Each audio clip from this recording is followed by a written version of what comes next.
Bien, bonjour à tous et bonne année pour cette première séance de l'année de Mathématiques Park. Donc, comme certains d'entre vous le savent peut-être, je faisais partie des organisateurs jusqu'à l'an dernier. Et donc, la modestie veut qu'un organisateur ne parle pas. Mais depuis que je ne suis plus organisateur, j'ai été invité, on m'a proposé de donner un exposé à Mathématiques Park. Donc, le voilà. Je vais vous faire un exposé aujourd'hui qui est une introduction à un programme de recherche que j'ai lancé il y a quelques années. Donc à partir d'idées qui étaient assez anciennes en fait, qui dataient d'une cinquantaine d'années environ. Donc ce sera un exposé qui contient une moitié d'explications et une moitié d'idées à creuser, si je puis dire. Et en particulier, si ça vous donne envie de vous lancer sur le sujet, ce sera une très bonne idée. Alors, je vais vous parler de mathématiques et d'informatique théorique appliquée à l'intelligence artificielle. Donc, l'intelligence artificielle, c'est l'idée qu'on devrait pouvoir arriver à comprendre et à reproduire complètement le comportement de la pensée humaine ou du cerveau humain en se disant que il n'y a rien de spécialement magique qui se passe à l'intérieur d'une boîte crânienne et que donc, en principe, si on met, par exemple, un neurone artificiel à la place de chaque neurone réel, on devrait pouvoir construire un robot qui a le même comportement qu'un humain. Il va sans dire qu'on en est très très loin actuellement. Je crois qu'on a un robot qui arrive à marcher en terrain plat, qui arrive à monter des escaliers une fois. Par contre, au bout d'une demi-heure, ces circuits commencent à avoir des problèmes. Monter et descendre des escaliers pour un robot, c'est encore très compliqué. Apprendre une langue à la volée, comme le fait un bébé, c'est complètement hors de portée aujourd'hui. Donc c'est ce genre de problème qu'on veut observer. Alors en fait, au cœur de l'intelligence artificielle, il y a le problème de l'induction, c'est-à-dire on peut imaginer qu'il s'agit de faire non plus des raisonnements déductifs comme on est habitué en mathématiques, mais des raisonnements inductifs, à savoir, par exemple, si on est un bébé, on voit les parents qui parlent dans une certaine langue, donc qui émettent des suites d'ondes sonores, et il faut deviner que ces ondes sonores ne sont pas juste du bruit aléatoire, que ces ondes sonores ont une structure. Donc, par exemple, il y a des petits bouts qui reviennent souvent, donc c'est les mots, il y a des mots qui reviennent régulièrement dans ces ondes sonores, et ensuite, il y a une correspondance entre les mots et l'image, et ça, c'est le sens d'un mot. Par exemple, on s'aperçoit que le bébé s'aperçoit que chaque fois qu'il entend les ondes sonores qui correspondent à la cuillère, il y a aussi une image de cuillère pas très loin. Et donc, il devine la correspondance. Alors, qu'est-ce que ça veut dire, ça, mathématiquement? Donc, c'est le problème de l'induction.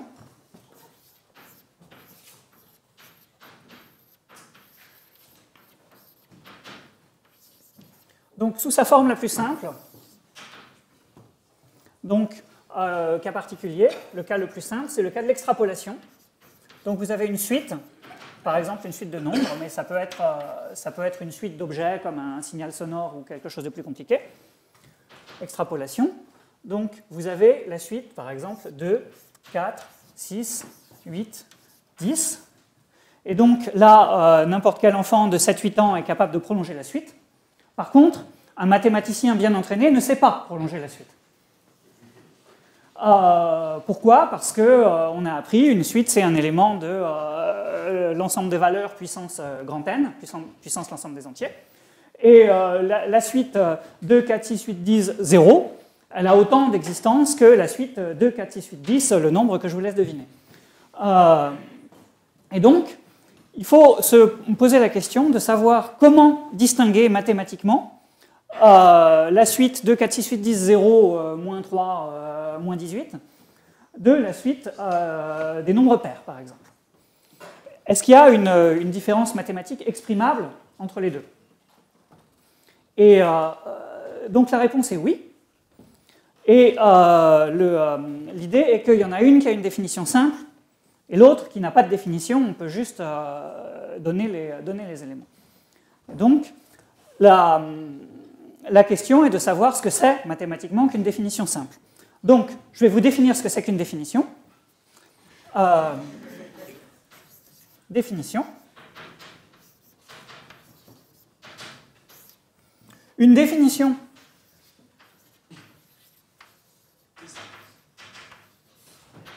d'un objet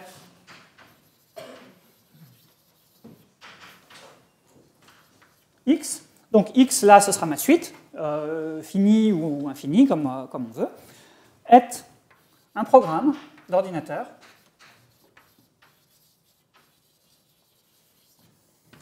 qui imprime l'objet.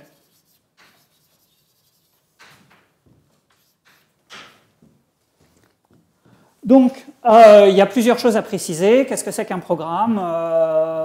Quel est le choix d'encodage? Parce qu'un programme, il peut imprimer que des caractères sur un écran. Et donc, si X est une image, il faut d'abord décider d'un format d'image, ce genre de problème.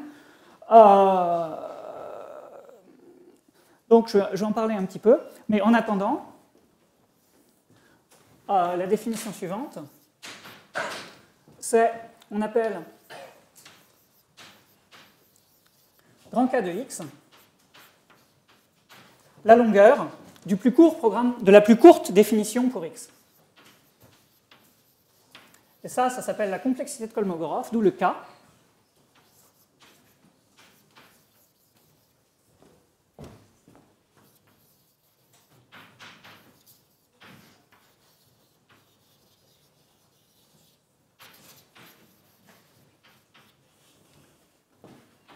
Donc, K, c'est la complexité de Kolmogorov.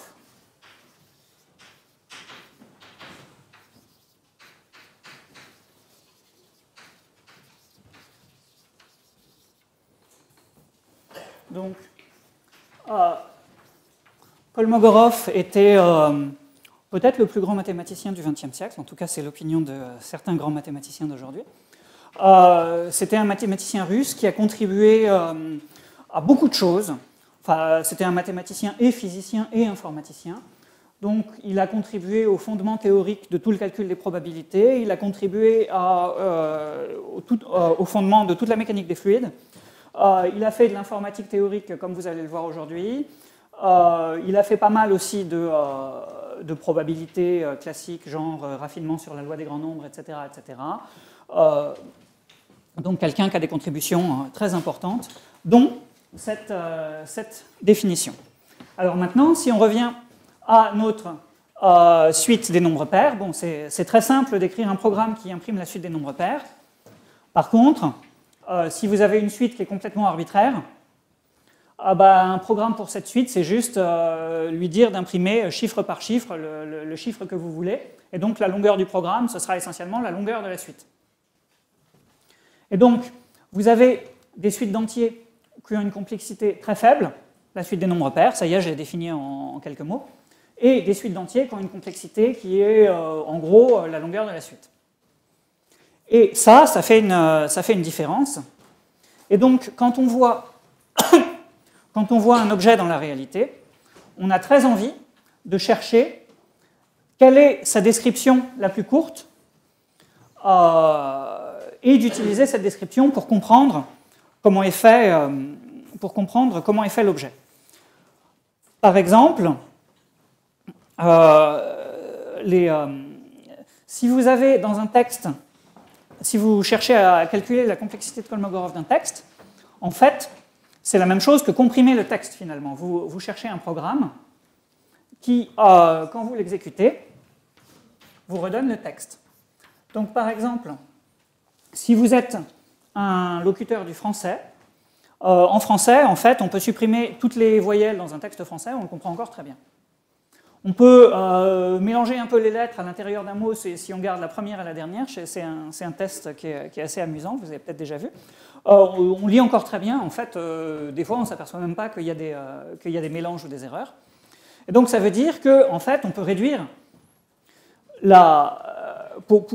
pour un cerveau humain adulte qui connaît le français, on peut beaucoup réduire la quantité d'informations qu'il y a dans un texte français en remplaçant plein de lettres par des points.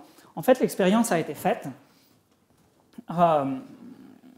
Et sur un texte français, si on vous donne le début et qu'on vous demande de deviner la lettre suivante, en général, en moyenne, il n'y a que 2 possibilités.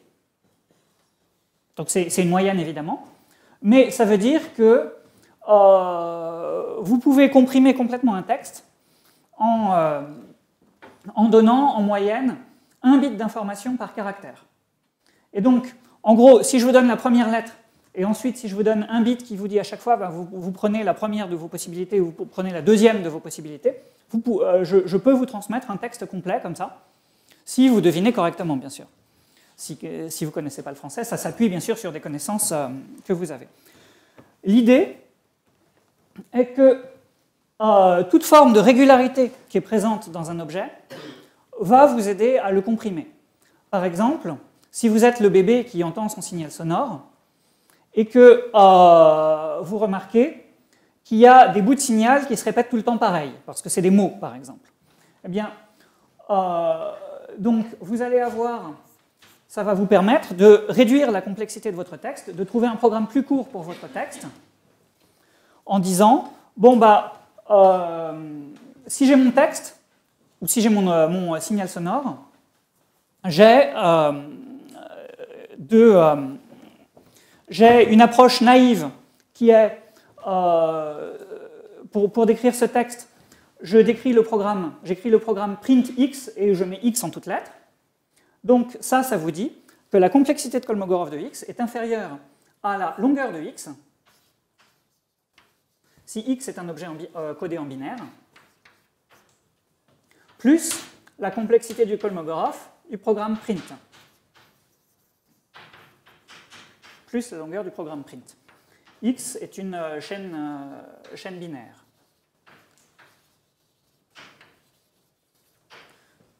Si X est ici une chaîne d'un texte encodée par exemple dans le format ASCII, donc le format standard de texte, où vous avez 8 bits par caractère, là vous aurez un facteur 8 bien sûr.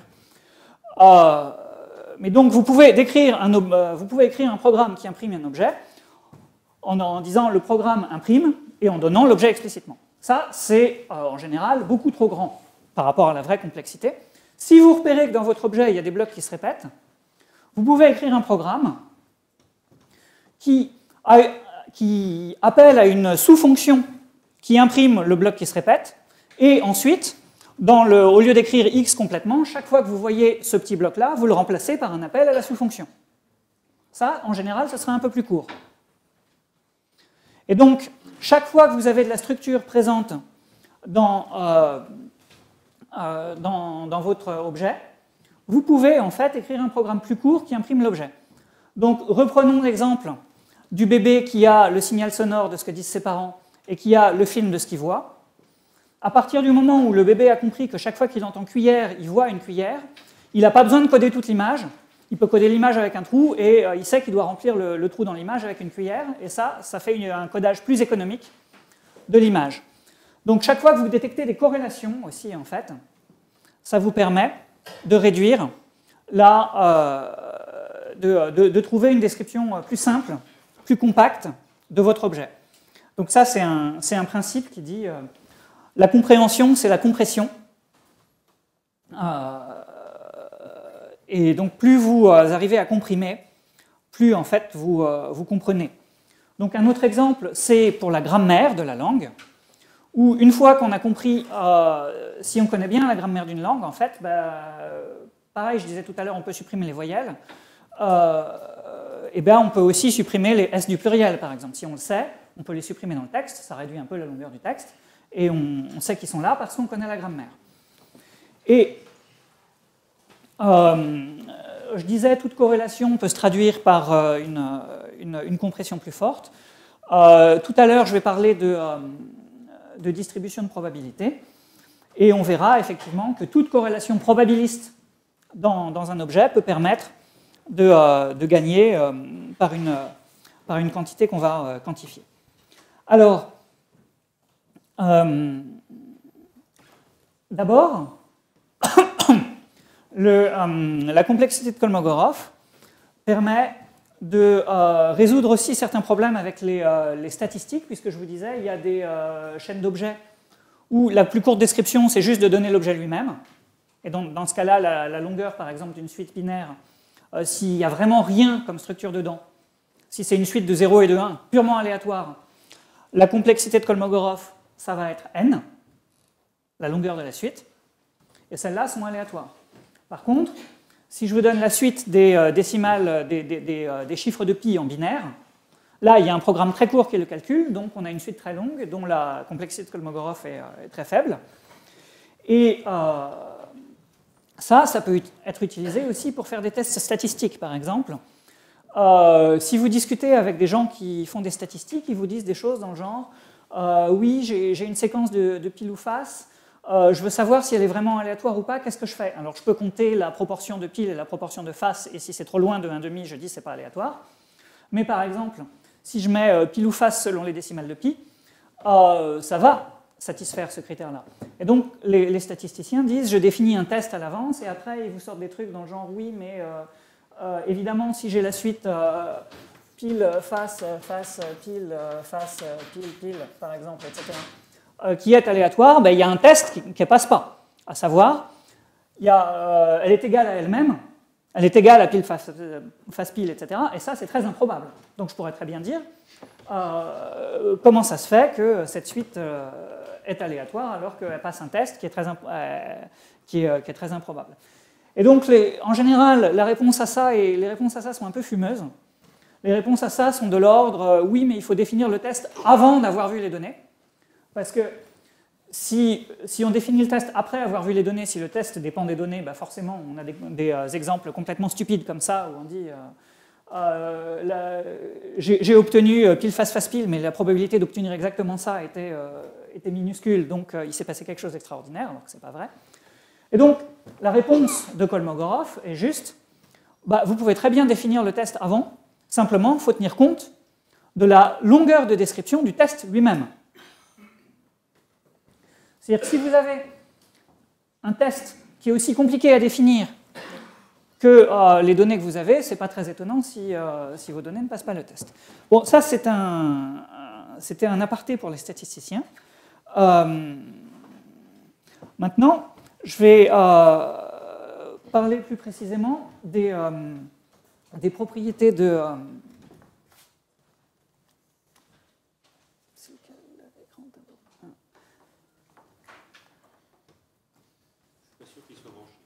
Bien, bon.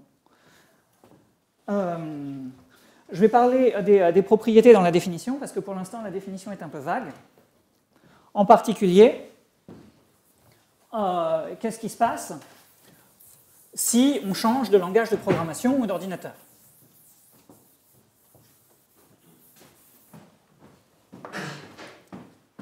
Donc,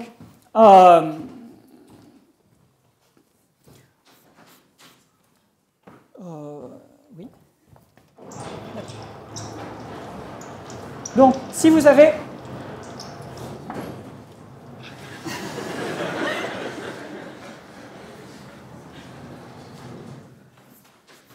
un ordinateur 1 avec un langage de programmation 1 qui vous donne une complexité de Kolmogorov K1. Et un ordinateur 2 avec un langage de programmation 2 qui vous donne une complexité K2. Et ces longueurs du programme, donc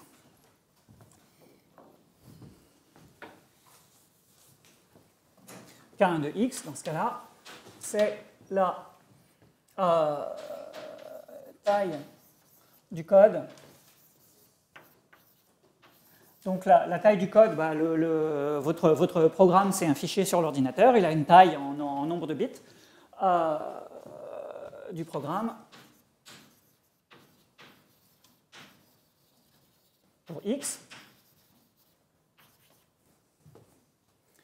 Donc sur la machine 1 ou 2.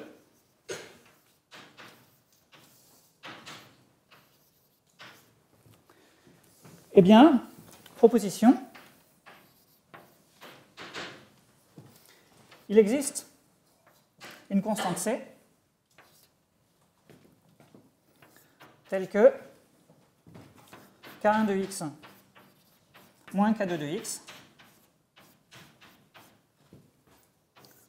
est plus petit que C, pour tout x. Donc ça veut dire que la complexité de Kolmogorov ne dépend pas trop du choix de la machine. Alors, attention, donc la constante C dépend des deux machines quand même. Par contre, elle ne dépend pas de x, et donc pour des objets assez grands, elle va finir par être absorbée. Alors, ce n'est pas juste un théorème d'existence, les constantes sont explicites. Donc, on va voir dans la démonstration. Alors, pour faire une démonstration formelle, il faudrait que je vous définisse ce que c'est qu'un ordinateur et ce que c'est qu'un langage. Pour faire ça, il y a eu un exposé à Mathématiques Park l'an dernier qui parlait de machine de Turing. Donc, formellement, un ordinateur, c'est une machine de Turing, etc. Je vais supposer que soit vous connaissez les machines de Turing, soit vous savez ce que c'est qu'un ordinateur. Soit les deux. Donc, la démonstration.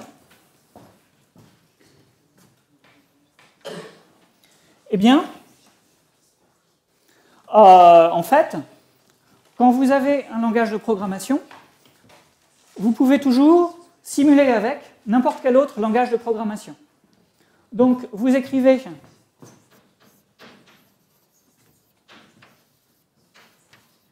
écrire un compilateur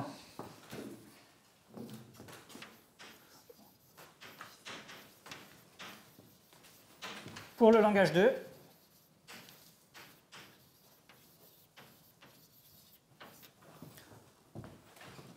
sur l'ordinateur 1. Donc, avec le langage 1.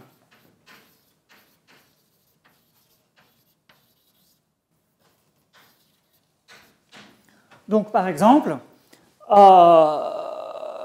si votre langage 1, c'est, disons, du Pascal et que votre langage 2, c'est, disons, du Camel, eh bien, vous écrivez un compilateur de Camel en Pascal. Ça prend un certain temps, mais ça peut se faire, puisque des gens ont écrit des compilateurs de Camel. Pas beaucoup, mais il y en a eu au moins plusieurs. Donc, c'est possible. Et donc, ça vous prouve. Donc, ce programme-là, c'est un compilateur que je vais appeler C21.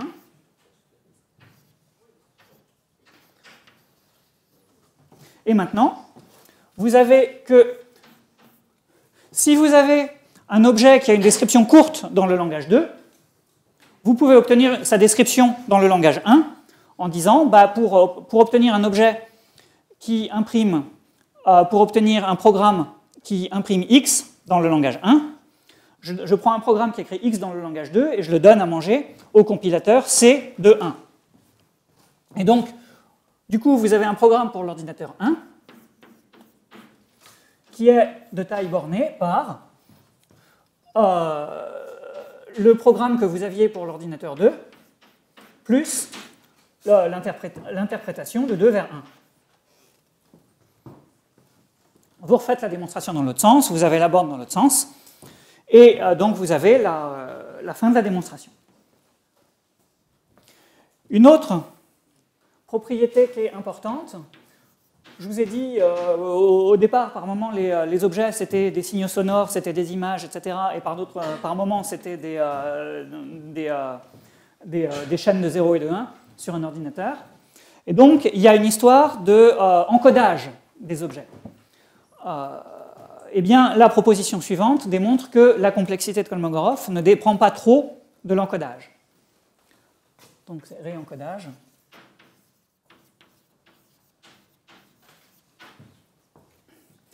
Donc, si vous avez un objet X qui a une complexité faible dans un certain encodage et que vous appliquez un réencodage, par exemple, si vous avez une description simple pour une chaîne de caractères et que vous communiquez avec quelqu'un qui utilise une langue où on lit les caractères de droite à gauche, au lieu de gauche à droite. Vous avez toujours une description très simple. Pour la même chaîne de caractères lue dans l'autre sens, il suffit de la retourner.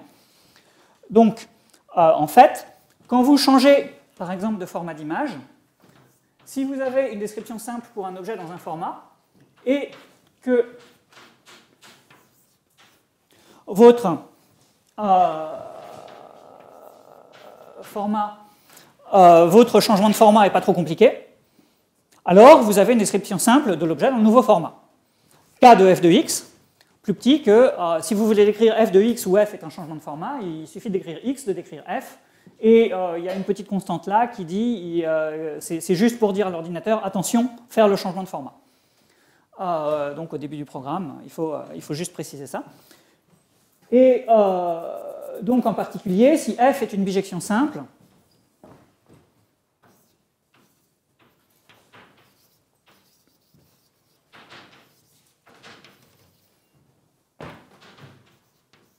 simple, ça veut dire que k de f n'est pas trop grande, alors k de f de x moins k de x sera plus petit que k de f plus une constante. Donc simple veut juste dire en fait que k de f est fini dans ce cas-là. Ça marche pour toute f dont on peut donner une description explicite. Par contre, si vous faites un changement de format complètement tordu, évidemment, la complexité de Kolmogorov dans le nouveau format aura absolument rien à voir avec la complexité de Kolmogorov dans l'ancien format. C'est ce qui se passe quand on fait de la cryptographie avec une clé secrète. Dans ce cas-là, f est très compliqué et donc on part d'un objet qui a une description très simple, c'est le message que vous voulez coder, et quand vous lui appliquez la transformation, vous récupérez un objet très compliqué. Et évidemment, dans ce cas-là, c'est... pardon, il y a une erreur. C'est, bien sûr,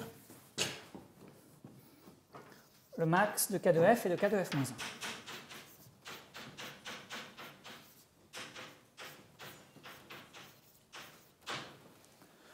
1. Puisque ça marche dans les deux sens. Et donc, dans le cas de la cryptographie, c'est le décodage qui va être très compliqué et qui peut nous faire passer d'un objet compliqué à un objet simple. Alors, à quoi ça sert tout ça? Donc, j'ai essayé de vous convaincre tout à l'heure que si je savais calculer k pour tous les objets, je saurais faire une intelligence artificielle. Je lui donnerais... alors, c'est pas tellement la valeur de k qui est intéressante, c'est plutôt le programme qui va avec. Donc, si je savais calculer k, je prendrais un bébé robot, je lui donnerais une caméra et un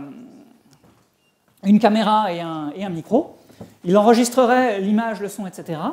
Il déduirait tout seul toute la structure dans le monde visuel, il comprendrait les lois de Newton, tout ça, etc. Il saurait calculer k, parce que les lois de Newton, ça aide à comprimer, puisque chaque fois que vous savez faire une prédiction du futur en fonction du présent, vous pouvez comprimer la paire présent-futur en donnant juste le présent et la loi d'évolution.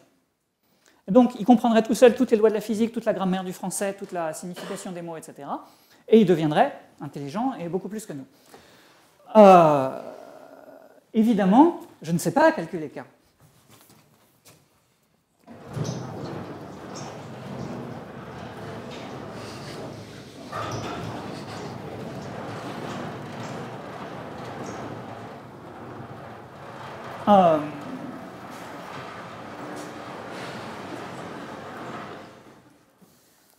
Je ne sais pas calculer k, et en fait, c'est pire que ça, on verra tout à l'heure que k n'est pas calculable. Donc pourquoi k n'est pas calculable? Donc on va prendre la question dans l'autre sens. Pourquoi est-ce que k serait calculable? Il y a une approche un peu bourrine pour calculer k, qui est, j'essaye tous les programmes, je prends un programme de longueur 1, je l'exécute, je regarde s'il donne mon objet x, s'il ne donne pas mon objet x, je passe à un programme de longueur 2, j'essaye l'autre programme de longueur 2, j'essaye un autre programme de longueur 2, j'essaye tous les programmes de longueur 3, tous les programmes de longueur 4, etc., jusqu'à ce que j'en trouve un qui me donne x. Ça ne marche pas. Pourquoi? Parce que vous savez certainement qu'il y a des programmes qui contiennent des boucles infinies ou ce genre de joyeuseté et qui ne s'arrêtent jamais. Et vous savez certainement que c'est très difficile de savoir si un programme est buggé ou non, et que c'est très difficile en particulier de savoir si un programme s'arrête ou non. Donc il y a des programmes si vous appliquez cette méthode-là pour rechercher la complexité de Kolmogorov, il y a des programmes assez courts qui vont tourner, et peut-être qu'un jour ils s'arrêteront en donnant x, mais en attendant ils tournent toujours. Donc, par contre, chaque fois que vous voyez un programme qui s'arrête et qui vous donne x, eh ben, vous êtes sûr que k de x est plus petit ou égal à la longueur de ce programme-là. Et donc, c'est facile d'avoir des bornes supérieures sur k.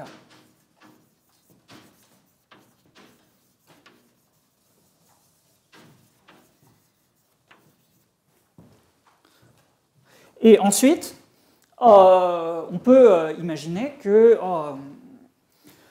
si on écrit donc tout ce qu'on aura, ce sera des bornes supérieures, mais si on écrit des bornes supérieures assez intelligentes pour apprendre un robot à parler, ben on sera déjà bien avancé. Donc il est clair que le cerveau humain a des détecteurs si je puis dire, des calculateurs de cas pour certains problèmes, par exemple le problème de comment marcher sans tomber ou ce genre de choses, ou le problème de reconnaître des mots qui se répètent dans une séquence sonore. Si on arrivait à construire une approximation suffisamment bonne de la complexité de Kolmogorov, ce serait déjà pas mal. Alors, il y a quand même pas mal d'approximations. Et je vais en donner quelques-unes. Donc, ici, je vais adopter maintenant la convention que tous les objets que je considère, x, ce sont des objets écrits en binaire, donc c'est un fichier sur votre ordinateur. Si c'est une image, vous avez choisi un format d'image, donc avec f là-haut. Grâce aux propositions qui sont là-haut, la complexité de Kolmogorov va juste bouger à une constante près, ne dépendant pas de la taille de l'image. À propos de ces constantes sont relativement petites. C'est-à-dire que si vous avez un film sur un DVD qui prend 1 giga par exemple, si vous changiez de format, il ne deviendrait pas 3 kilooctets. Et donc les constantes, par exemple la constante C2.1 ou C1.2 là-dessus, sont toujours, on peut les calculer, hein, la longueur d'un compilateur de Camel en Pascal ou la longueur du programme qui réencode une vidéo d'un format dans un autre, c'est des programmes qui ont été écrits à la main par des programmeurs, et donc c'est des programmes qui font à tout casser 100 000 lignes de code, hein, c'est un très très grand maximum, et donc ça veut dire que ça fait peut-être 100 kilooctets ou 1 mégaoctet. Et donc, quand vous avez une constante C2.1 qui est de l'ordre de 1 mégaoctet, vous l'appliquez à un objet qui est de taille 1 gigaoctet, ça ne fera pas une grosse différence. Donc, dès que vous avez des vraies données, des données de taille réelle, les constantes C2.1, les constantes K de F, etc., deviennent complètement négligeables. Donc, je peux vraiment parler de K de X, c'est une notion relativement bien définie. Alors, K de X, comme je vous ai dit tout à l'heure, une première approximation, c'est la longueur de x plus la longueur du programme imprimé. Donc la longueur du programme imprimé, c'est une petite constante. Bon. Donc, on a ça. Maintenant, comment on peut faire pour comprimer un objet? Il y a des gens qui sont fatigués à écrire des compresseurs de texte ou des compresseurs d'images, on peut peut-être les utiliser. Donc, si vous avez x.zip, si vous avez le zip de x, et que vous avez le programme unzip sur votre ordinateur, un programme qui vous permet de décomprimer, vous avez x. Donc, la complexité de Kolmogorov d'un objet est plus petite ou égale à sa taille quand il est comprimé, plus la taille de l'algorithme de décompression.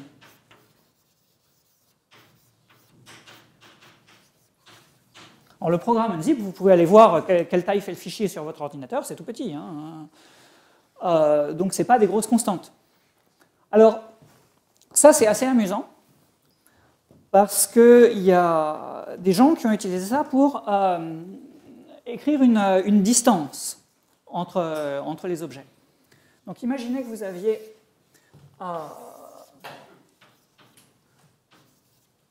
deux objets x et y, et vous essayez de définir la quantité d'informations qu'il y a en commun entre x et y. Eh bien, vous allez regarder k de xy, et vous allez le comparer à k de x plus k de y. Donc k de xy, c'est juste la concaténation des deux objets. Et donc, si vous avez un programme pour x et un programme pour y, ben vous mettez les deux à la suite, et ça vous imprime xy. Il y a une petite constante ici pour dire au début du programme, attention, je vais imprimer deux objets à la suite. Donc, ça, c'est une inégalité qui est vraie. Et la différence entre k de xy et k de x plus y va vous dire, en fait, la quantité d'informations qu'il y a en commun entre x et y. Par exemple, si x et y sont égaux, c'est clair que k de xy, c'est k de xx, et k de xx, c'est pas très différent de k de x. Il suffit de dire, fais-moi deux fois le même, alors que là, on a deux fois k de x.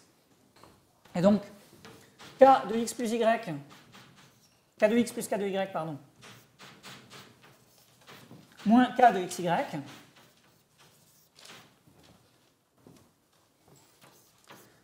c'est une sorte de distance entre x et y.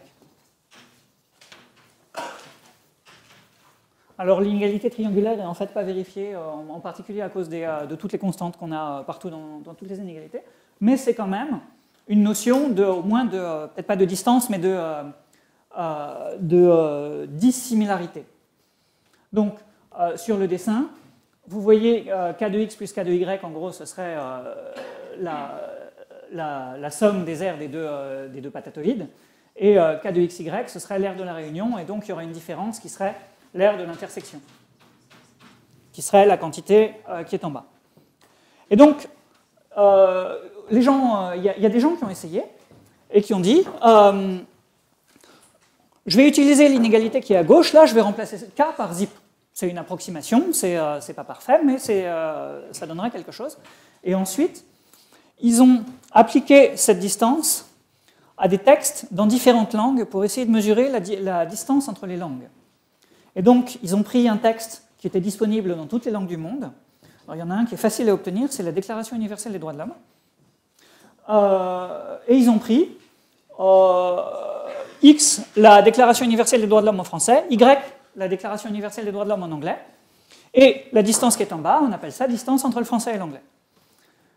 Et avec K remplacé par zip. Et ensuite, donc ils ont fait ça pour je ne sais plus combien de langues, un certain nombre de langues, et ensuite, ils ont obtenu une distance entre langues et ils ont essayé de reconstituer, de transformer cette distance en arbre.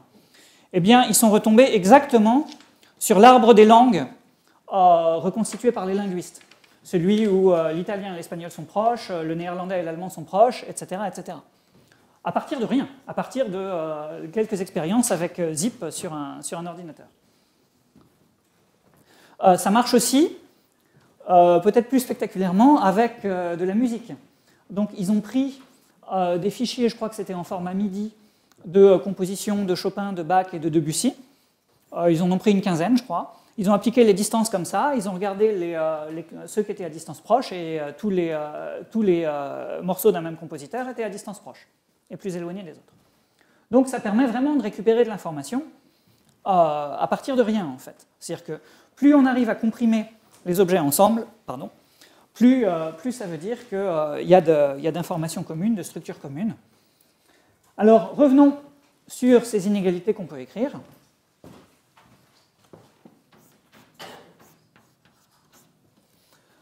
Donc, un moyen de décrire un objet, c'est de dire que cet objet appartient à un ensemble, et ensuite on peut donner le numéro de l'objet dans l'ensemble. Donc,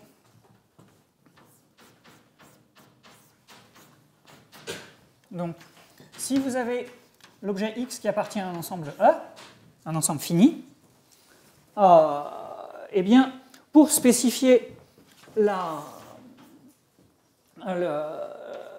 pour spécifier x, vous pouvez donner son numéro dans l'ensemble. Et ça vous coûte un nombre de bits qui est le log en base 2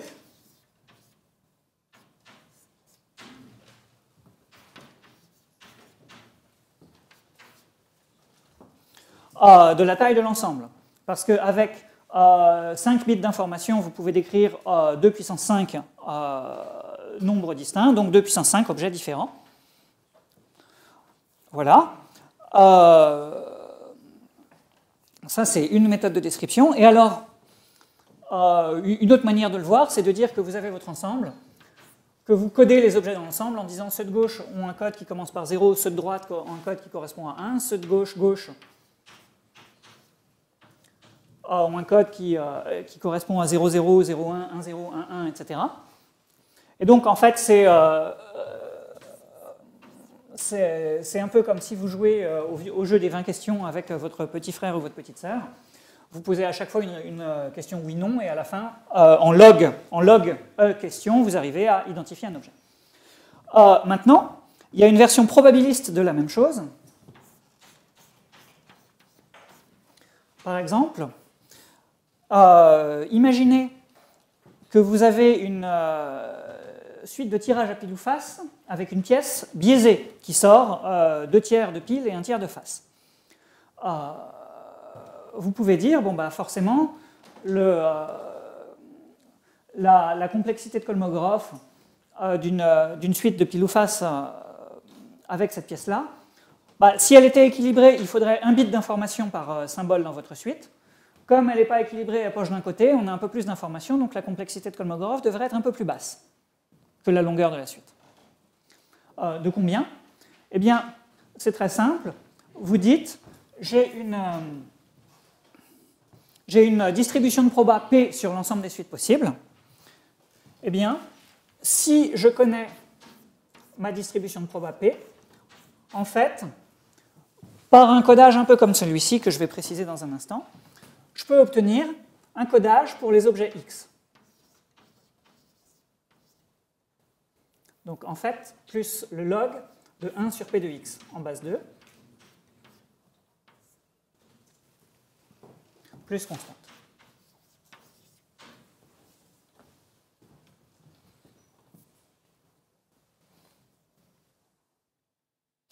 Donc il y a plusieurs manières de faire ça.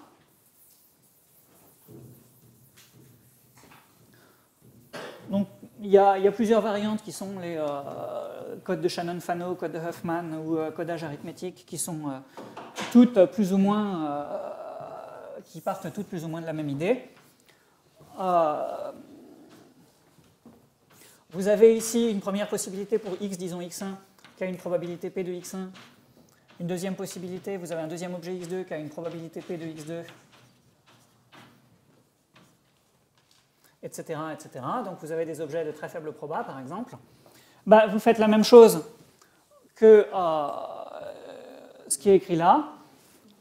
Vous décidez que vous attribuez un code 0 aux objets qui sont à gauche de 1,5 et 1 aux objets qui sont à droite de 1,5, en gros.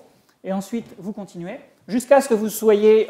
vous continuez à donner des chiffres jusqu'à ce que vous soyez sûr de tomber dans un intervalle qui correspond à un objet précis et pas à plusieurs objets.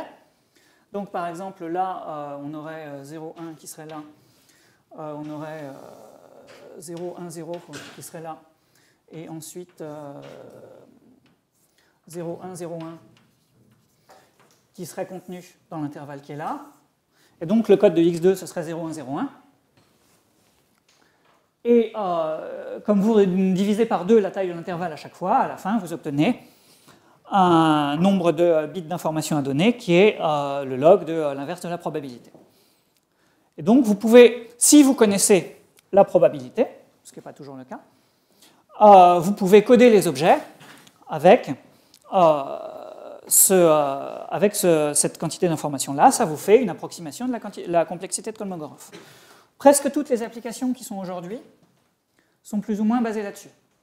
C'est-à-dire que, par exemple, si votre but c'est de prédire l'avenir connaissant le passé, de capturer, vous avez des observations passées, vous cherchez à capturer le maximum de structures dans le passé pour prédire l'avenir, la prédiction en général est presque toujours probabiliste. Et ce qu'on fait, c'est qu'on construit un modèle probabiliste, on ajuste les paramètres pour qu'il explique bien le passé, et on utilise la prédiction avec ça. Alors, je vais vous donner des exemples un peu plus tard. Il y a encore un tableau aussi. Oui, mais j'ai plus besoin de ça.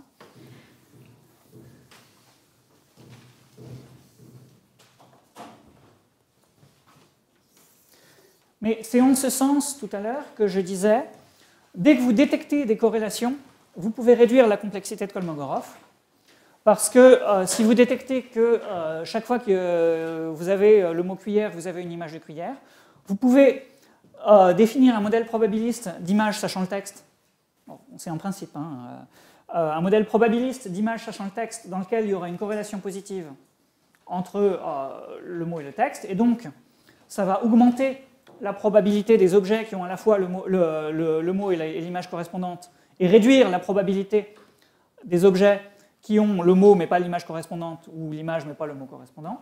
Et donc, vous obtiendrez une distribution de proba P qui donnera plus de masse, plus de probabilité aux séquences qui ont les propriétés que vous voulez, que ce soit qu'elles respectent les règles de grammaire ou qu'elles respectent le sens des mots. Le sens des mots, c'est la correspondance entre le mot et l'image, disons. Comment on sert de tout ça? Mais par exemple, on peut se servir de ça pour prédire l'avenir, pour essayer de prédire l'avenir.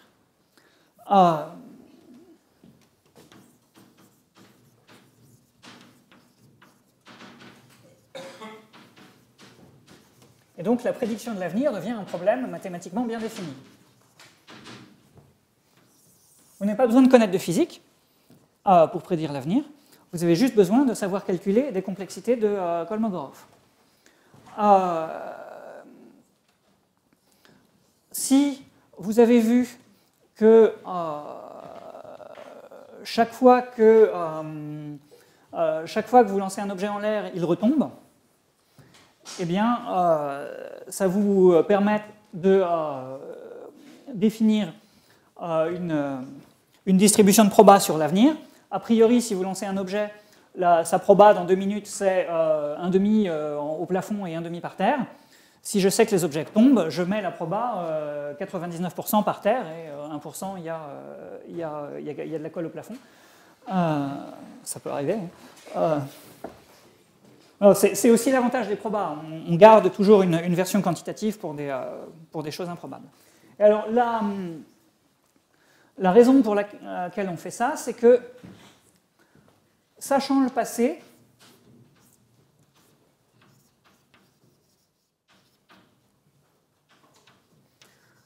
en fait, on veut calculer la complexité de Kolmogorov de passé et avenir. Donc, en gros, il y a deux possibilités. Soit l'avenir sera fait à peu près comme le passé, ce qu'on suppose en général, soit l'avenir sera complètement différent du passé. Eh bien, on est dans le cas de mon schéma que j'avais avant avec K de XY. La complexité de l'ensemble, c'est-à-dire de toute l'histoire de l'univers passé et à venir, est plus faible si l'univers a des lois constantes et donc si l'avenir suit les mêmes lois que le passé. Et donc, on a envie de prédire des avenirs tels que la complexité de Kolmogorov de passé plus avenir est la plus faible possible. Donc comment on fait ça? On fait une prédiction probabiliste. On fait donc le passé je vais l'appeler X, l'avenir je vais l'appeler Y. Et on fait une prédiction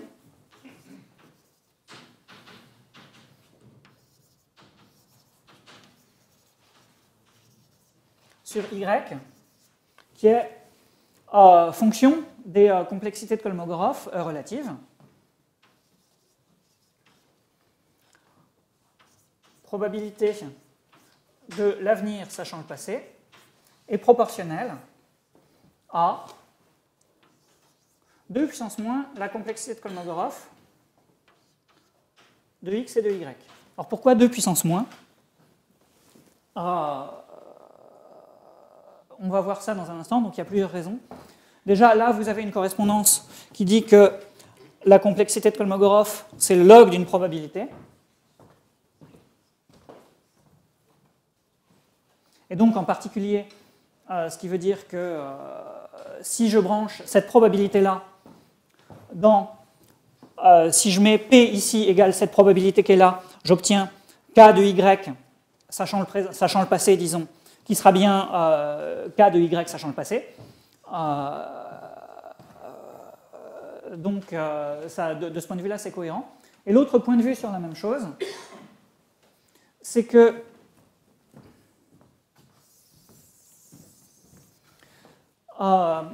si vous définissez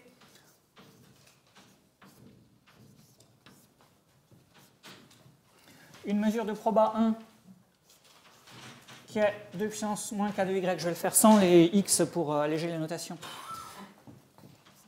et une distribution de probabilité proba 2 qui est... Alors en fait, la raison fondamentale du 2, c'est parce qu'on code nos objets avec un alphabet binaire de taille 2. Et donc on peut voir cette probabilité en disant... j'écris tous les programmes, je prends un programme au hasard et je l'exécute. Donc programme P, alors je suis désolé, P c'est proba et programme, ça commence pareil. Je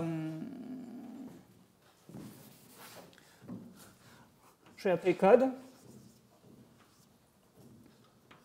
Donc un code, c'est quoi? C'est une suite de 0 et de 1. Vous exécutez le programme et vous regardez s'il donne Y.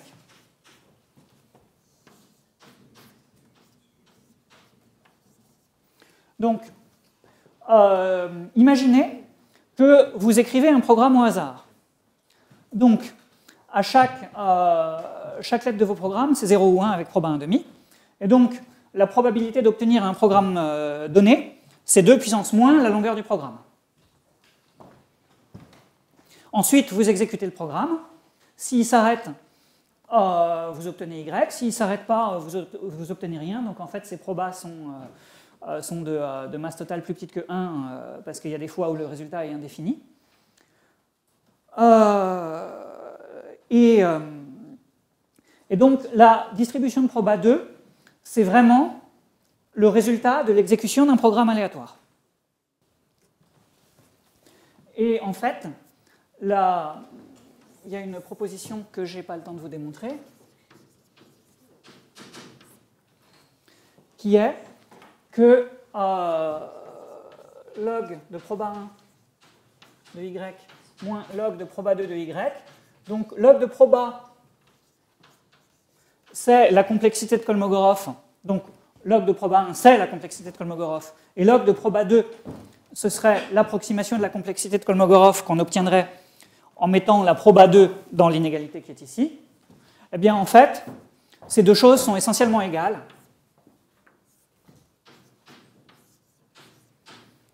Et donc, ça veut dire que log de proba 2 peut servir comme complexité de Kolmogorov. Et donc, essentiellement, là, ici, on fait la prédiction avec proba 2, non, avec proba 1, pardon, avec proba 1, si on utilise le proba 1, la complexité de Kolmogorov pour prédire l'avenir. Et donc, ça revient à dire, en fait, que on suppose que l'univers est le résultat du calcul d'un programme aléatoire, et on essaie de deviner le programme à partir des observations passées. Et donc, dans les programmes aléatoires, il y a plein de programmes possibles. Il y a par exemple un programme dans lequel les lois de Newton sont vraies. Et donc, sachant le passé, la probabilité postérieure, je ne sais pas si...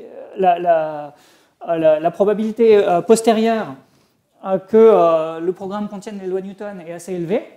Et donc, on va supposer qu'elles sont encore valables dans l'avenir, parce que c'est ce qui minimise la complexité de Kolmogorov jointe du passé et de l'avenir. Alors pour ça,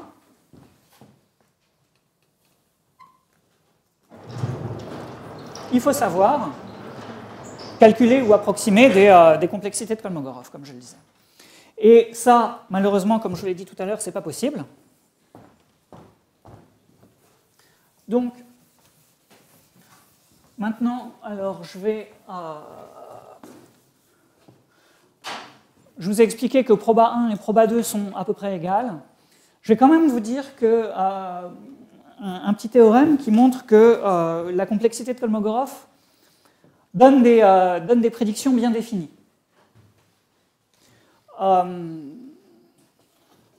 Proposition. Alors je vais juste vous donner une proposition en français parce que c'est un peu technique sinon. Donc, soit X une suite simple. Ensuite, dans la je vais vous donner la démonstration et ça donnera l'énoncé exact du théorème. Pour la plupart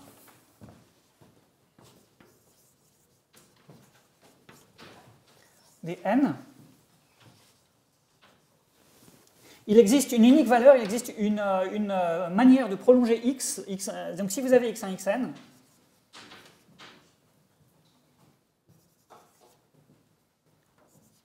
une valeur x étoile n plus 1, telle que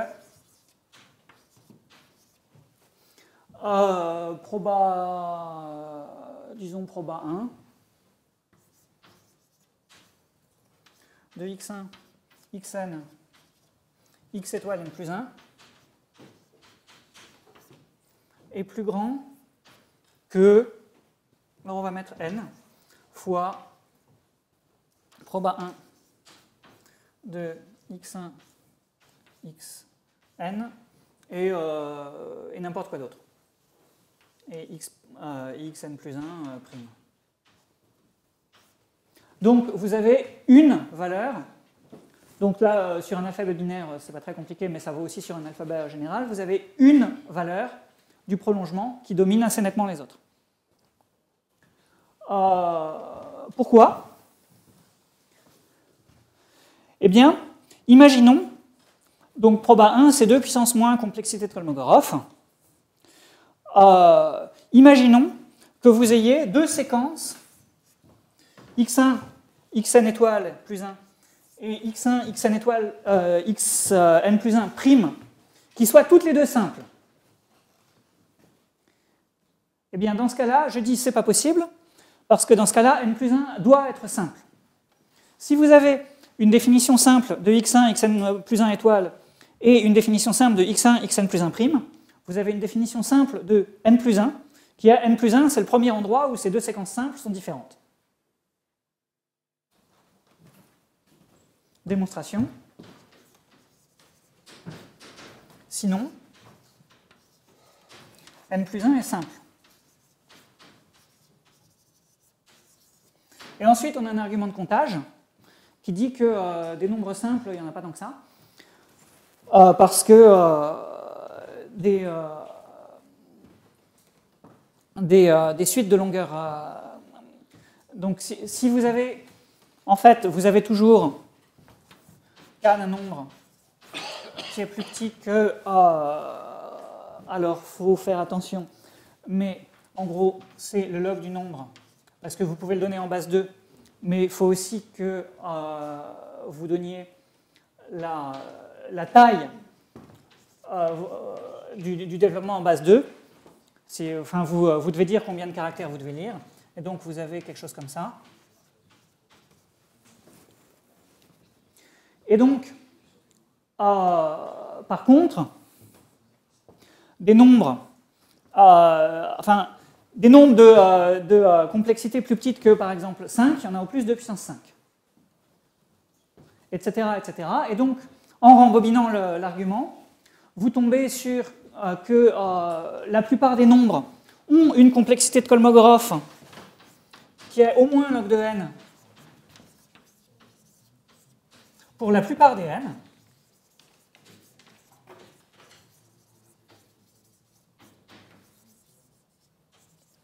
Et donc, pour la plupart des n, ce n'est pas possible que n plus 1 ait une description simple. Et k de n plus 1, c'est au moins log de n plus 1. Et donc, le rapport entre les deux probabilités est au moins 2 puissance log de n plus 1, ce qui fait 2 puissance moins log de n plus 1, ce qui fait 1 sur n plus 1. Et donc, c'est le n qui est là. Donc, il faudrait évidemment remplir un peu plus précisément les arguments, mais ça vous dit que la complexité de Kolmogorov, en général, vous donne des prédictions uniques, à condition que le passé soit simple. Là, il y a une hypothèse qui est qu'il y a des lois dans le passé. Si votre passé est complètement chaotique, vous n'avez pas de prédiction pour l'avenir, évidemment. Donc, si il y a des lois dans le passé, la complexité de Kolmogorov le détecte. Maintenant, il y a toujours ce problème qu'on ne sait pas calculer la complexité de Kolmogorov. Donc là, je vais essayer de travailler avec la probabilité 2, disons. Qu'est-ce que je vais garder? Celui d'en haut? Non, c'est pas celui-là.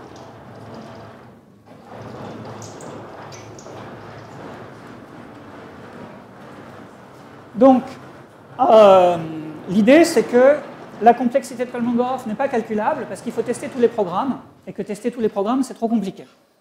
Par contre, on peut se restreindre à des langages de programmation beaucoup plus simples, c'est-à-dire des langages de programmation qui ne permettent pas de tout programmer.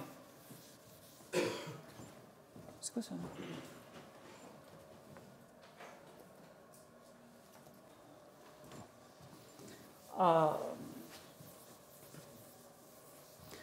Donc, si je vous dis, au lieu de prendre la complexité de Kolmogorov définie comme le meilleur programme parmi tous les programmes possibles,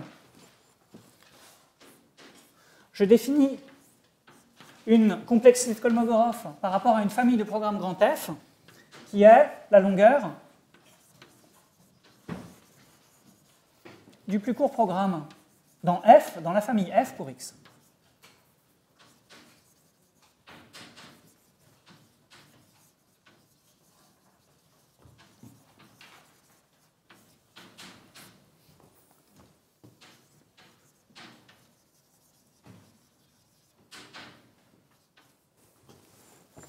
Et donc, on aura une distribution de proba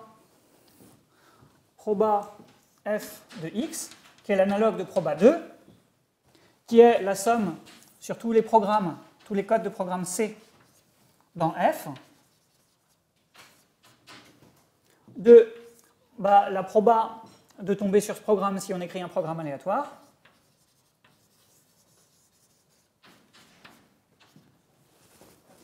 fois, et donc ensuite on prend le résultat du programme, et ça c'est un objet, donc on prend un programme au hasard, on l'exécute, on regarde le résultat.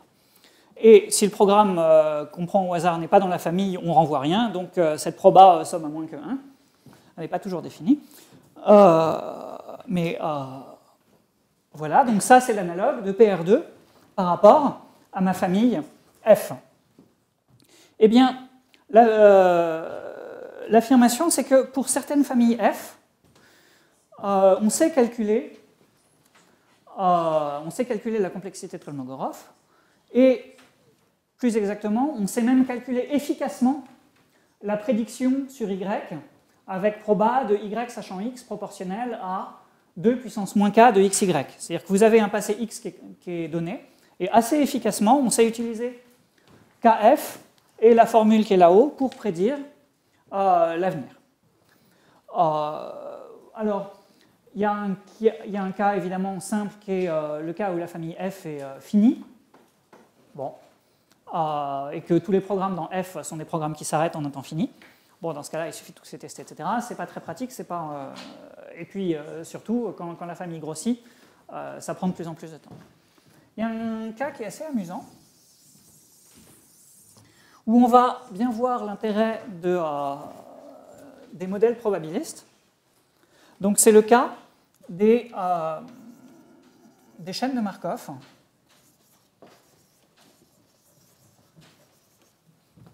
de mémoire finie.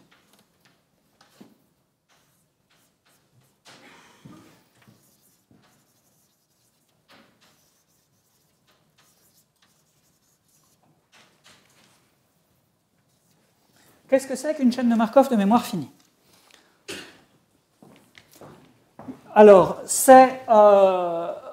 donc, vous travaillez sur un alphabet fini, qui n'est pas forcément binaire, qui est l'alphabet de votre langue favorite, et vous voulez prévoir du texte. Donc là, je vous développe une technique qui est vraiment utilisée pour la prédiction de texte et qui marche pas mal du tout. Donc je vais vous faire une définition par exemple. Donc, une chaîne de Markov de mémoire finie pour le français, c'est par exemple si la dernière lettre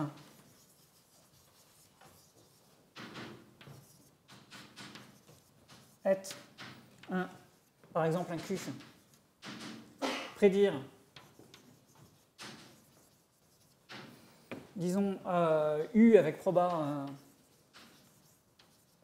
90%. Pour le français, c'est à peu près ça, et une lettre au hasard sinon.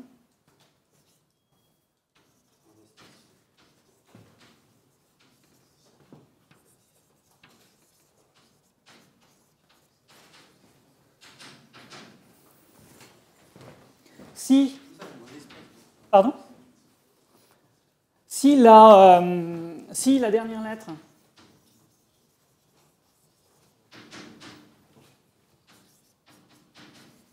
est par exemple un R, regardez la lettre d'avant.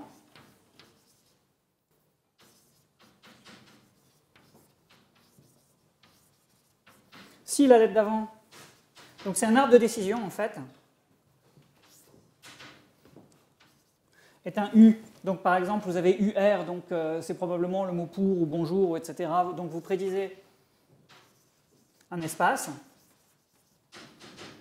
avec proba 60% et sinon une lettre au hasard, par exemple. Donc en fait, un modèle de Markov à mémoire finie, c'est un arbre de décision.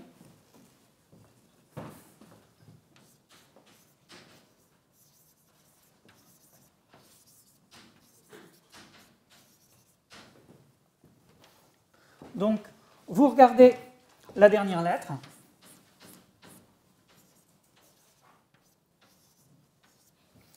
Ensuite, votre arbre, à chaque fois, il a la possibilité de se terminer ou de se continuer. Vous regardez la dernière lettre.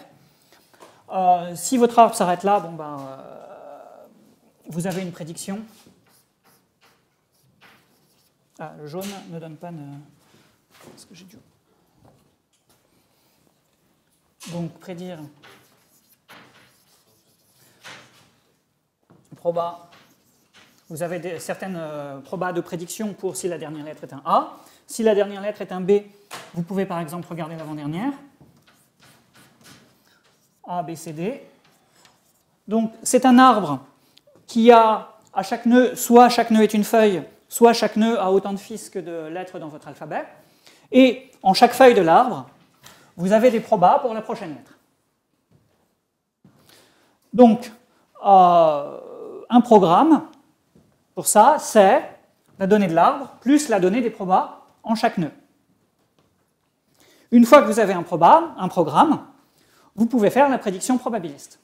Donc là, pardon, le programme est... ici, je vous ai mis des programmes déterministes. On peut aussi mettre la même chose avec des programmes probabilistes. Proba de C donne X. Et en fait, c'est exactement la même chose. Parce que si vous avez un programme probabiliste, et qu'il y a... c'est quoi un programme probabiliste? C'est un programme qui utilise un nombre aléatoire, et à partir de ce nombre aléatoire, il envoie un résultat. Donc, si vous prenez le programme probabiliste et le nombre aléatoire qui va bien, l'ensemble des deux vous donne un programme déterministe qui imprime X. Et la longueur du nombre aléatoire qu'il faut, c'est exactement... c'est le codage avec les probas qui est encore dans la dernière inégalité sur le tableau du haut. Et donc, en fait, vous retombez exactement sur vos pattes.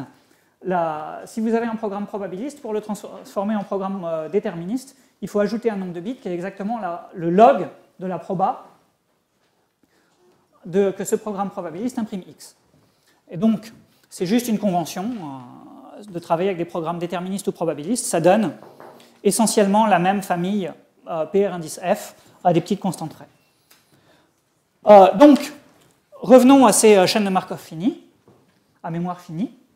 Eh bien, étant donné une chaîne de Markov à mémoire finie, ça vous donne un algorithme de prédiction probabiliste pour X. Maintenant, l'affirmation, c'est qu'on sait calculer la somme sur toutes les chaînes de Markov de mémoire finie. Pourtant, il y en a un nombre infini, la mémoire est non bornée, a priori. On sait le calculer, et on sait le calculer efficacement.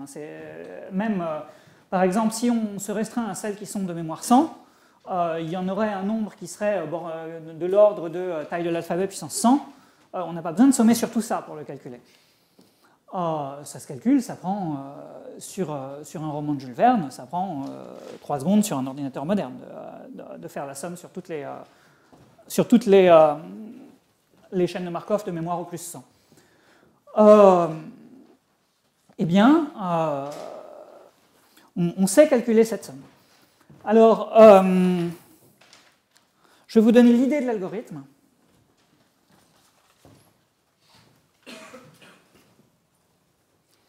L'idée de l'algorithme, c'est de maintenir un arbre qui va être un sous-arbre de l'arbre infini sur votre alphabet, mais qui ne contient que les mots que vous avez déjà vus. Alors les mots que vous avez déjà vus, si vous avez une chaîne de longueur n, vous avez vu, par exemple, si vous avez le mot bonjour,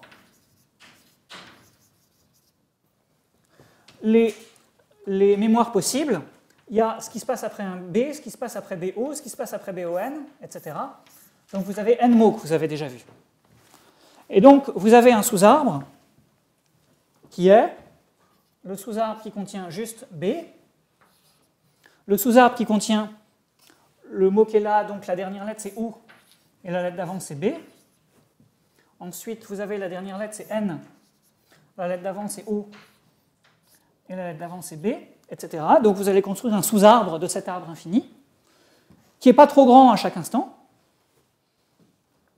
que vous pouvez maintenir, et à chaque fois que vous avez une nouvelle observation, par exemple, là, donc vous prédisez séquentiellement chaque lettre, ensuite vous observez la lettre, vous prédisez la suivante, vous observez quelle est sa valeur, etc. Et comme ça, vous pouvez comprimer un message, ou prédire un message séquentiellement. Et donc, à chaque fois que vous avez une nouvelle observation, par exemple là, on vous dit c'est un point d'exclamation, eh bien, vous mettez à jour tous les passés possibles. Donc, en gros, à ce point-là, il n'y a pas 50 possibilités, soit la chaîne est de mémoire 1, soit elle est de mémoire 2, soit elle est de mémoire 3, soit elle est de mémoire 4. Et donc,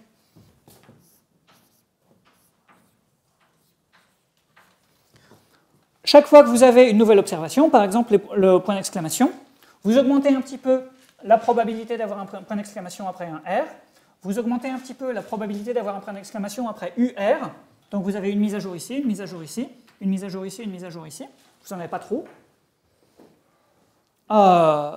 Et si vous faites ça correctement, vos probabilités modifiées calculeront bien la somme sur tous les arbres de PR de F, en gérant essentiellement un seul arbre. Et un seul arbre et une seule valeur des paramètres, parce que dans le modèle, il y a tous les arbres et toutes les valeurs de paramètres possibles pour les probabilités. Et donc vous pouvez vous en tirer, en fait, simuler cette proba avec un seul arbre. Et donc ça donne un algorithme de compression de texte qui marche pas mal du tout, hein, qui est meilleur que Zip ou des choses comme ça. Donc qui a été inventé il y a en 95, je crois. Et là, on est en train de le transposer sur un espace quelconque, c'est-à-dire pas seulement sur du texte, mais aussi éventuellement pour de l'image, de la vidéo, ou des choses plus compliquées. Donc c'est quelque chose qui se généralise pas mal. Alors, avant de terminer, donc je voudrais d'abord vous donner la démonstration de quelque chose que je n'ai pas vraiment démontré, qui est que la complexité de Kolmogorov n'est pas calculable. Et donc ça, si vous vous souvenez, je vous ai dit au tout début, je vous ai défini ce que c'était qu'une définition. Je vous ai dit la complexité de Kolmogorov de x, c'est la longueur de la plus petite définition de x. Donc, vous connaissez sûrement le paradoxe de Berry, qui est soit n le plus petit nombre qui ne peut pas être défini en français en moins de 20 mots. Et là, je viens de le définir en moins de 20 mots. Donc ça, c'est un paradoxe.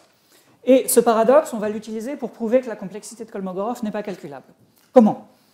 Eh bien, on va chercher toutes les définitions possibles. Et plus exactement, on va écrire le programme suivant. Donc, je vais faire une proposition.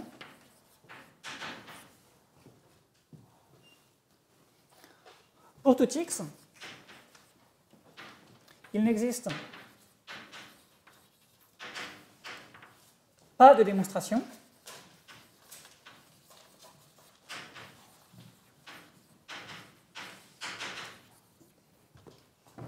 que complexité de x est plus petit que 1 mégaoctet.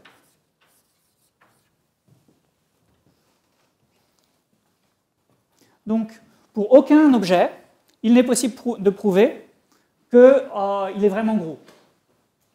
Peut-être que la collection de toutes vos photos de vacances est comprimable en moins de 1 mégaoctet. En tout cas, vous ne pourrez jamais démontrer le contraire.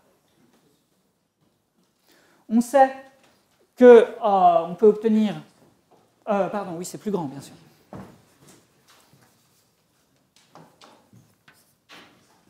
Ça va beaucoup mieux. Donc, si on arrive à les comprimer en moins de 1 mégaoctet, c'est bon.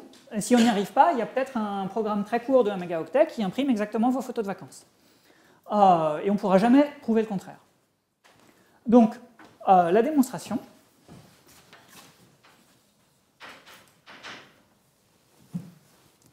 Eh bien, je vais écrire un programme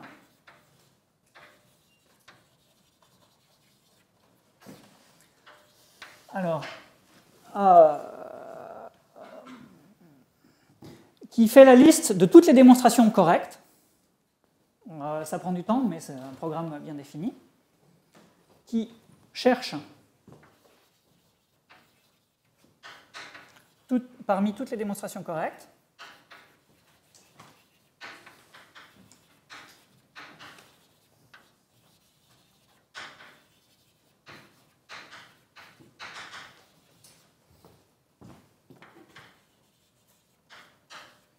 et qui cherche une démonstration et qui s'arrête quand il trouve une démonstration qui se termine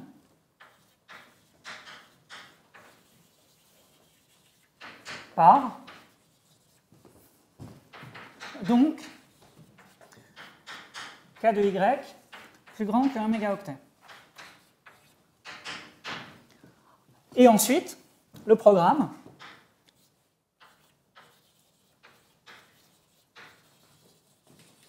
imprime Y.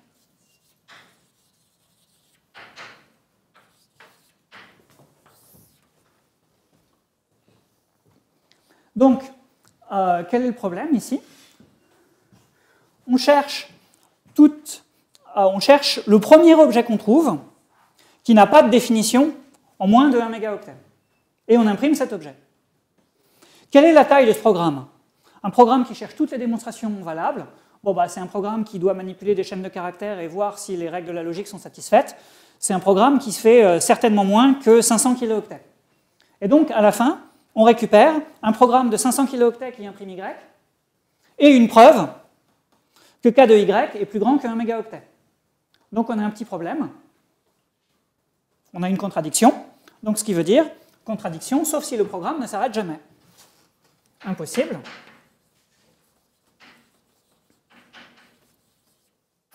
Donc, ce programme ne s'arrête jamais.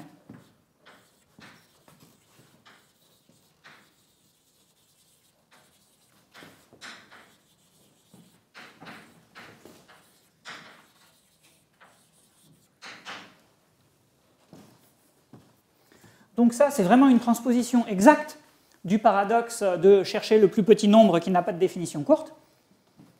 Et ensuite, ce nombre, on vient d'en donner une définition courte. Et donc, c'est un paradoxe. Donc, ces définitions courtes n'existent pas. Ce qui conclut la démonstration.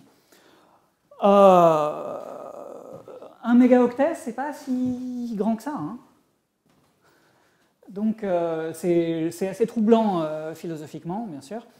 Bon, après, il y a des livres entiers qui ont été écrits sur ce genre de problème qui partent souvent vers la philosophie. En tout cas, donc ça, c'est plutôt du côté indécidabilité, non-calculabilité de la complexité de Kolmogorov. Du côté calculabilité, donc je vous ai donné un exemple avec les arbres de décision où on sait calculer la complexité de Kolmogorov relative à une certaine famille quand même assez large de programmes, parce que tous les arbres de décision de profondeur finie, toutes les chaînes de Markov de mémoire finie, c'est quand même une classe assez large. Bon, évidemment, dans du texte, ça ne capture que des corrélations à distance finie, hein, puisqu'on a de la mémoire finie. Donc ça permet pas c'est pas suffisant pour la pratique, parce que ça ne permet pas de détecter des corrélations entre ce que vous voyez aujourd'hui et si vous retournez dans votre ville de naissance, ce genre de technique ne capturera pas parce que la corrélation est trop loin. Donc vous ne vous souviendrez pas de votre ville de naissance avec ce genre d'argument. Donc il n'y a pas d'apprentissage à long terme, si vous voulez, si on utilise ça. Alors il y a pas mal d'approches qui peuvent se voir comme on essaie d'approximer la complexité de Kolmogorov. Donc on ne peut pas la calculer, mais on peut l'approximer, soit en réduisant la famille, soit en utilisant des inégalités, mais des inégalités dont on espère qu'elles sont assez bonnes. Et donc, par exemple, une approche que j'aime bien, c'est l'approche des réseaux de neurones. C'est l'idée qu'un programme, c'est une combinaison de programmes simples, et donc, c'est une combinaison d'instructions élémentaires, et donc que la meilleure manière de fabriquer des programmes compliqués, c'est en essayant de combiner des programmes simples. Et là, une approche tout à fait standard, c'est une approche de type réseau de neurones, où on a un grand nombre de neurones élémentaires qui font chacun un petit calcul, et qui ensuite renvoient leurs résultats aux neurones qui sont en dessous. Donc on peut prendre par exemple un grand nombre de neurones disposés en un graphe aléatoire. Ce neurone-là fait un calcul, il envoie le résultat à celui-là, à celui-là, etc. Et à la fin, vous avez un résultat. Et donc, le calcul fait par chaque neurone dépend de quelques paramètres ajustables. Et le but est d'ajuster les paramètres de chaque neurone tels qu'à la sortie, on obtienne l'objet qu'on veut obtenir. Et ensuite, on aura un programme relativement simple, parce qu'on n'a pas mis trop de neurones, qui calculera un certain objet dont on espère que c'est x. Alors ça, c'est utilisé soit pour prédire x, soit dans un... C'est utilisé très souvent pour des problèmes qui sont non plus des problèmes de prédiction, mais des problèmes de régression, ce qu'on appelle, où donc...